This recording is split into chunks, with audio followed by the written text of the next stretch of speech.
Oke, saya ke Mas Adi kalau gitu. Mas Adi, tadi kan Bang Hendarsan bilang ada dua kemungkinan pada saat sebelum Kongres atau pada saat Kongres nih pertemuannya. Atau jangan-jangan bisa jadi nggak jadi karena gesekan friksi yang di dalam kalau PDIP masuk ini bergesekan, bisa terjadi ada gesekan nih karena di dalam ada Mas Gibran, ada Mas Kaisang Ketua Umum PSI, ada juga kemudian yang pro Jokowi di dalamnya, ada Bang Ara termasuk juga di dalamnya. Ya, sebenarnya secara prinsip bagi PDIP yang penting itu tidak ada masalah apapun dengan Prabowo Subianto.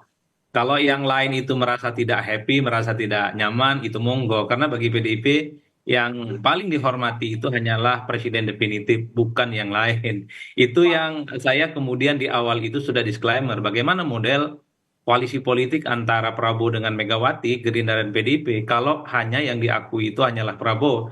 Coba saya bisa membayangkan sedikit ya. Kalau betul bahwa yang dihormati dalam koalisi ini hanyalah Prabowo, jadi ini semacam koalisi sebelah mata. Karena Gibran itu dianggap bukan bagian dari koalisi pemerintah, jadinya oleh PDIP. Inilah yang saya kira pasti akan menimbulkan sedikit resistensi. Dan Karena tadi pastinya pada akan saat di video juga nggak ada salaman dengan Mas Gibran gitu ya, betul, atau karena ketemu bagi PSI. PDIP ya hanya ingin berkoalisi dengan Prabowo sebagai partai pemenang Pilpres. Yang lain-lain itu kan juga dianggap sebagai bagian dari partner koalisi. Tak ada bedanya juga dengan PDIP yang kemudian kalau betul ingin berkoalisi ya. Tapi secara prinsip begini, kalau menurut saya ya, saat ini itu sedang kalau saya berpikir agak kritis ya, apa urgensinya PDIP itu bertemu dengan Gerindra? Apa pentingnya Megawati itu bertemu dengan Prabowo Subianto? Dulu memang ada keinginan Prabowo ingin merangkul semua kekuatan politik termasuk yang kalah Pilpres tentu untuk mengamankan dukungan politik di parlemen sehingga tidak ada gejolak apapun.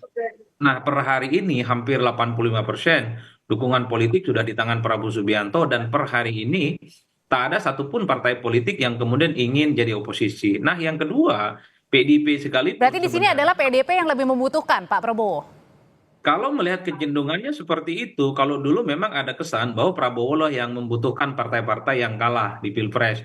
Ini yang disebut dengan politik gotong royong sehingga instabilitas politik itu bisa dihindari. Kalau mau jujur sebenarnya kalau alasan stabilitas politik, dukungan politik di parlemen sebenarnya Prabowo sudah tidak butuh PDIP ya.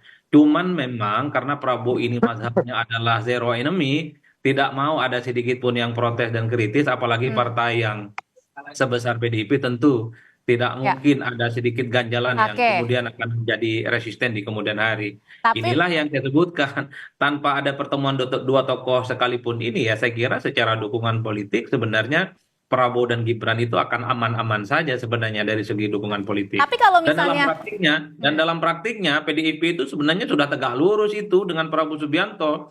Misalnya tentang ya, kenaikan PPN 12%, paling depan PDIP mendukung soal makan bergizi gratis. jadi artinya sudah PDIP ada salah kekuatan satu ya pun bagi ada Pak yang Prabowo. mengkritik secara brutal. Iya.